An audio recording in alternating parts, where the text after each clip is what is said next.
Bitmişdi. Dediler ki Sumqayıtda 12 yaşında bir oğlan var. O salfet satır. Onu çəkin kömək eləyin. Mən getdim gördüm ki maşının yük yeri var. Vagona oxşuyur. Orada ailə qalır. Ana, bacı, qardaş. Dedilər ki uzun müddət bu uşaq gedib salfet satıb, ailəni dolandırıb. Sonra bir oğlan bu uşağı yolda görüb. Deyib ki sən bir də salfet satma. Mən hər dəfə sizin evə bazarlıq eləyəcəm.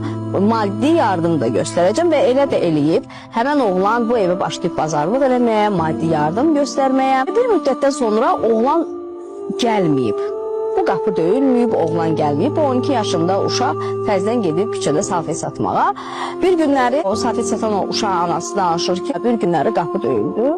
Qapını açdıq ki, bir xanım dayanıb qapıda, əlində aş qazanı, deyir ki, sizə yardım eləyən oğlan mənim oğlum idi, şəhid oldu. Şəhriyar Quliyev. O ana qədər də onun ruhu kömək olub o ailəyə.